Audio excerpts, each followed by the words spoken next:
뉴스 속보입니다. 내일 오후 3시에 있을 대법원의 이재명의 선거법 위반, 이 선고에 관심이 집중이 되고 있습니다. 대법원에서 생중계도 허용을 했습니다. 유튜브로도 중계가 되니까 생중계 요청이 있으면 허용하는 것이 당연해 보입니다. 조희대 대법원장이 어떤 판결문을 내릴 것이냐, 이 판결문 문구 하나하나까지 모두 손질을 끝마쳤을 것으로 보입니다. 보안이 철저합니다. 그런데 어떤 판결을, 어떤 선고를 내릴 것이냐, 제가 법률적인 자문을 가장 많은 사람들에게 구하는데 가장 많이 무게 있게 듣는 것이 국민의힘의 주진우 의원입니다. 주진우 의원이 이 부분에 대해서 오늘도 자신이 생각하는 진단을 내놓았습니다. 주진우 의원이 내놓은 이 진단을 중심으로 해서 한번 예상을 해 보겠습니다. 그 전에 이 촛불 행동이라고 하는, 지금 대법원에서 시위를 벌이고 있습니다. 조희대 대법원장, 대법관들에 대해서 정치에 개입하지 말라라고 하면서 시위를 벌이고 있습니다. 이 촛불 행동에서 조희대 대법원장을 고발을 했습니다. 정치에 개입한다, 직권 남용이다 이래서. 추미애가 그걸 받아서 추미애가 오늘 이런 주장을 했습니다. 무죄로 선고를 내릴 것이다. 무죄로 선고를 내리지 않으면 정치 개입이다 라고 했습니다. 무죄면 정치 개입이 아니고 유죄면 정치 개입이다. 무슨 이런 말을 누가, 이런 무슨 코미디도 아니고 이런 유치한 수준입니다. 이 촛불 행동과 추미애, 이런 행동들이 나쁜 영향을 미치게 될 것이다 라고 보이고요. 대선판에 이렇게 참 불이 붙었는데 조국 혁신당에서는 오늘 그 고위 당직자들입니다. 고위 당직자들 남녀 간에 오랫동안 성추행이 있었다라고 해서 경찰에 고발이 되고 경찰이 수사에 착수를 했습니다. 참 별의 일이 다 발생을 합니다. 오늘 오후 10시부터는 TV조선에서 중계가 됩니다. 국민의힘의 2강 대결이죠. 토론회. 처음이자 마지막 한 번 여는 것입니다. 그러니까 김문수와 한동훈의 이 토론회가 열립니다.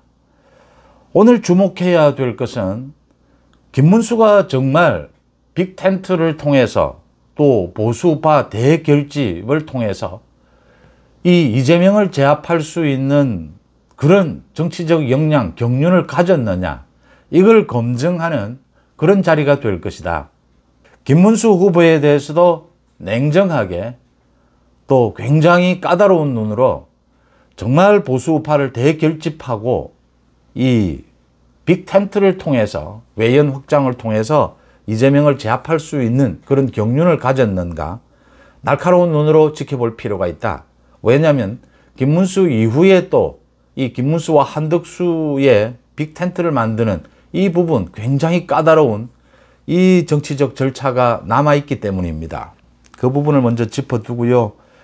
주진우 의원이 생각하는 것이 거의 제가 생각하는 것과 일치합니다. 이 이재명의 선거법 위반, 이렇게까지 서두르는 이유, 선고일도 5월 10일이나 5월 20일 잡아도 됩니다.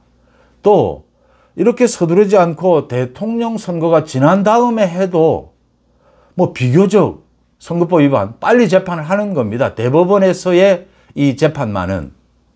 그런데 왜 이렇게 서두를까? 민주당은 그래서 무죄다라고 합니다. 무죄면 이렇게 서두를 이유가 있겠느냐? 대선 이후로 미루면 됩니다. 논란이 없습니다. 정치 개입, 선거 개입 이야기도 없습니다. 대법원의 대법관들도, 대법원장도 사람인데 정보를 지금 우리나라에서 지금 논란이 일고 있는 많은 정보들을 듣고 있고 보고를 받고 있을 겁니다. 파기 자판은 없었다. 지난 형사재판의 경우에 지난 4, 5년 동안 파기 자판은 없었다. 주진우 의원이 정확하게 지적을 합니다. 이거 재판의 시간 비용 때문이었다. 소위 이 고등법원에 판사들이 많기 때문에 고등법원으로 다 파기환송을 하는 것이 관례처럼 되어 있었는데, 민사소송의 경우에는 파기자판하는 경우도 많았고 형사소송도 파기자판을 충분히 할 수가 있다. 이 사건이 너무 많아서 이런 일들이 벌어졌다. 맞는 이야기입니다. 또 파기환송의 경우에 지난 7년 동안 형사재판의 경우에 파기환송한 비율이 60%입니다.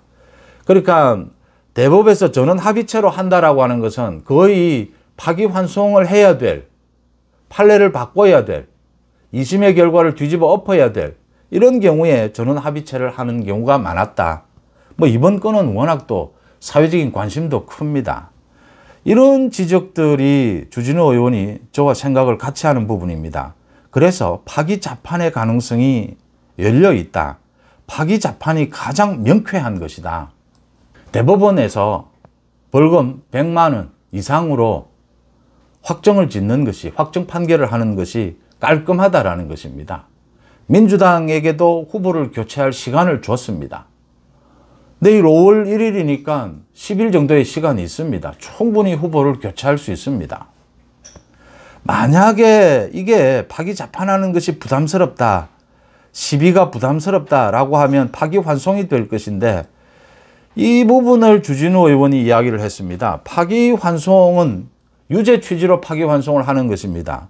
그러면 서울고등법원에서 이제 다른 재판부가, 지난 2심 때 맡은 재판부가 아닌 다른 재판부에 배당이 됩니다. 충분히 한 달 안에 선고를 내릴 수 있다라고 하는 것입니다. 이 재판 한 번 정도 하고 바로 선고를 내릴 수 있다. 이미 뭐 대법원에서도 심리 2번 열고 결론을 내렸습니다. 사실상 나올 게 모두 다 나왔다라고 하는 이야기입니다. 30개월을 끌었습니다. 1심, 2심에서. 그래서 5월 안에 선고가 가능하다. 서울고등법원에서도. 고등법원 선고도 가능하다. 파기환송을 할 경우에 이렇게 고등법원에서 대법원이 이렇게 서두르는 것을 보고 고등법원도 서두르게 될 것이다. 당연히. 5월에 선고가 내려지면 뭐 혼란은 계속되는 것입니다. 그래서 이건 파기환송의 가능성이 가장 높다라고 볼 수 있는데, 파기자판이 생각할수록 명쾌한 것이 아니냐.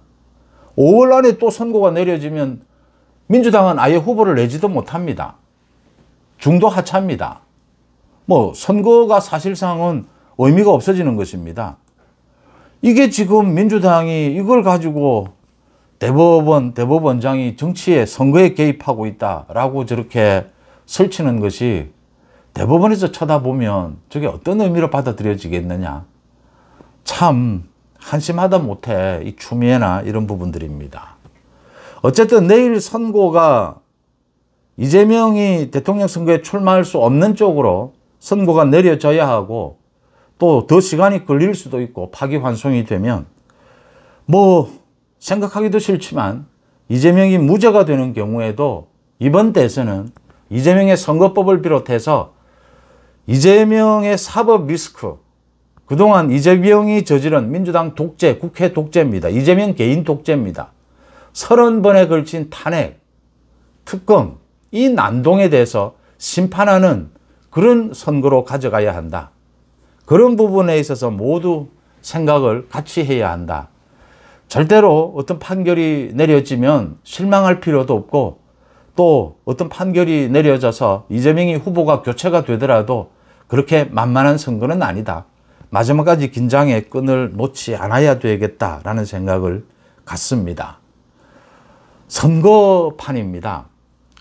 이런 조기대 선거 같은 이런 선거판이 아닐 때와 아닐 때의 판단과 지금 선거판, 무슨 경우에도 이겨야 하는 이런 선거판에서의 판단은 달라야 한다라고 봅니다. 일단은 이재명을 제압하고 난 다음에 그 다음 뭐 솔직히 국가 비전도 나오는 것이고, 국정 운영에 뭐 여러 가지 개혁도 있는 것이고, 정치 개혁도 필요한 것입니다. 지금 이재명으로 인해서 지난 3년 동안 아무것도 할 수가 없었습니다. 나라가 말 그대로 개판이었습니다. 이재명이 대통령이 만약 된다면 이 나라는 완전히 망가지는 것입니다. 이런 상황 앞에서 지금 뭐 국민의힘 후보끼리, 보수 우파 뭐 후보끼리 갈등을 빚는 것은 의미가 없는 것입니다. 소소한 것입니다. 빅 텐트. 반 이재명으로 모두 뭉쳐서 국민들에게 비전을 보여주는 것입니다. 뭐 거창한 비전 필요 없다고 봅니다. 지금 국민들이 그런 걸 원하고 있지도 않다라고 봅니다. 헌법 개정, 미국 트럼프 대통령과의 통상협상 어떻게 하겠다. 빨리 이 국정을 안정을 시키겠다. 저 국회를 장악하고 있는 민주당 독재, 저 부분에 대해서 어떤 해결책을 제시를 하겠다. 이런 것 아니겠습니까? 지금 뭐 거창하게 정치개혁이니 뭐 무슨 국정의 뭐 대단한 혁신이니 지금 국민들이 그런 것을 합리적인 국민들이라면 그런 것을 쳐다볼 계제는 아니다. 이렇게 생각을 합니다. 뉴스 속보 마칩니다. 고맙습니다.